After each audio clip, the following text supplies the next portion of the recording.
Taoiseach, we're approaching Christmas, and Christmas is normally a time of celebration, rest and peace.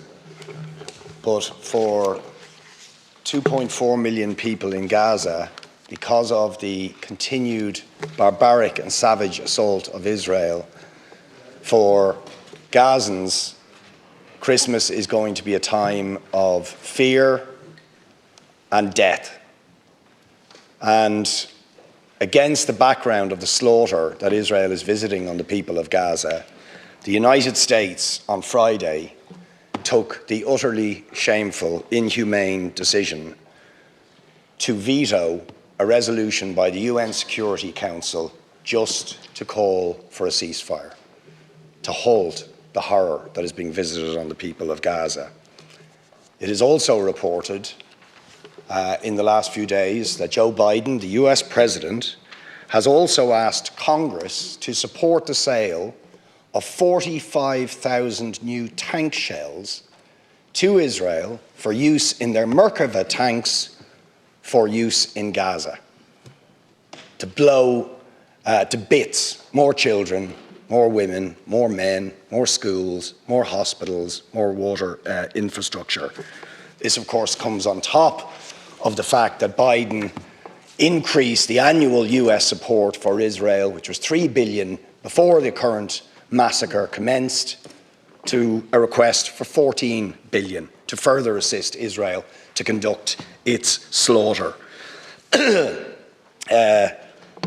the United States not only won't call for a stop to Israel's massacre, it wants to arm them to carry on the massacre that has led to 18,000 dead, 8,000 of them children, 85% of the population driven from their homes. According to the UN, 1 million people now on the brink of starvation, only 11 out of 36 hospitals functioning, and they are only barely functioning, and the UN is warning of a humanitarian apocalypse. Against this background, the Christian leaders in Bethlehem have cancelled Christmas. But it's a different attitude to the US ambassador here in Ireland, who has, I understand, invited all TDs to attend tonight a dinner in the ambassador's residence in Phoenix Park to celebrate, quote, the joys of the season. I mean, what joys they intend to celebrate, really, I cannot understand. Is it how effective their shells are in killing people, in blowing up schools and hospitals? So I want to ask very simply, do you think it would be appropriate, because I don't, for any member of this House or this Oireachtas to attend a celebration on the joys of the season when the US is blocking attempts to end the horror in Gaza? I would appeal to you to boycott and join those who are boycotting this event, because it is sick and disgusting against the background of what is happening in Gaza. Thanks. Thanks very much, Deputy. I think TDs and senators are free to make up their own minds on these matters. I won't be attending myself. I have a long-standing and prior commitment to attend the Christmas Carol service in the seminary in Maynooth this evening, and that's the event that I'll be attending, but obviously it's up to other people to decide what they want to do this evening. I want to restate that I believe that the current crisis in Gaza is unbearable. The provision of more offensive weapons for Israel or Hamas or any other protagonist in this conflict is not part of the solution, and the death toll now is truly shocking, estimated at around 18,000 people and 1.9 million people displaced. And it's difficult to know when we last saw military suffering on this scale. Perhaps it was the Iraq War, perhaps it was the war in Syria. Some people suggest not since the Vietnam War have we seen such violence being inflicted on a civilian population. And the UN Secretary General and humanitarian agencies say that we're now facing an imminent humanitarian catastrophe which could involve starvation and the spread of diseases that we haven't seen in this country since medieval times. So there must be an immediate and sustainable humanitarian ceasefire, and the relentless bombings and the killing of innocent civilians must end. Ireland has condemned the attack by Hamas and other militant groups on Israel and the devastating loss of life it caused.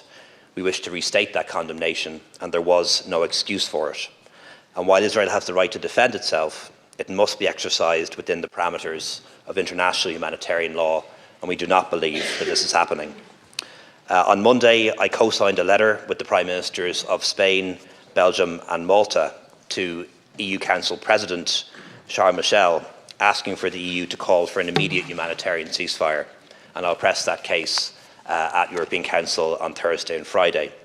The Taoiseach did so at the Foreign Affairs Council yesterday, and he also sought that the European Commission examine the EU-Israel Association Agreement given the severity of the crisis, with particular regard to the human rights clause, recognising, however, that any proposal to suspend the association agreement would require consensus or unanimity at EU level. Most EU member states have called for additional sanctions against Hamas, which we support, but many other EU member states, including us, have called for sanctions and travel bans against violent settlers in the West Bank, and we have joined those calls as well. Over 250 people killed in the West Bank since early October. The West Bank is not controlled by Hamas, and those deaths are at the hands of Israel and should not have happened. Richard Boyd Barrett. Taoiseach, first of all, I would call on all members of this House, regardless of party, whether they're government or opposition, to state clearly that they will boycott this shameful event that is happening in Phoenix Park in the US Ambassador's residence. It's simply sick and disgusting that they could talk about celebrating the joys of the season when they are blocking attempts to stop a genocidal massacre that is being visited on the people of Gaza. But I also think we need to go further. I believe we should tell the US government, given their shameful decision to veto the UN resolution, and presumably they'll do the same again at the UN General Assembly vote that takes place today, that their troops are not welcome in Shannon Airport while they continue to support and condone the massacre that Israel is conducting in Gaza. But I also think we need to be going further, and I welcome the fact that you're calling for a ceasefire, but we need sanctions. As Gideon Levy put it, Israel has to pay a price. There need to be serious sanctions, not just on so-called extremist settlers, but on the government of Israel and the military leaders that are perpetrating a genocide. All of these people should be sanctioned. There should be arrest warrants out for people who were engaged in a mass murder of the people in Gaza. Thank you, Deputy. Thanks again, Deputy. Ireland deeply regrets the failure of the UN Security Council to agree a resolution calling for an immediate humanitarian ceasefire, the protections of civilians and compliance with international law, the immediate and unconditional release of hostages and urgent humanitarian access. This resolution was co-sponsored by no fewer than 99 UN member states, yet was not adopted as a result of the veto being used. The resolution had the support of 13 of the 15 members, including the EU members, France. In terms of the actions that we're taking, as a state, as I mentioned, we are among a group of European countries that is calling for a ceasefire. I'll make that case in Brussels on Thursday and Friday. We support further sanctions on Hamas, but also the imposition of sanctions on violent settlers in the West Bank. We have called for a review of the EU-Israel Association Agreement, taking into account the human rights clause, and we're also providing additional funding for the International Criminal Court, which is the body that could issue arrest warrants, but they must be allowed to carry out their investigation without political interference.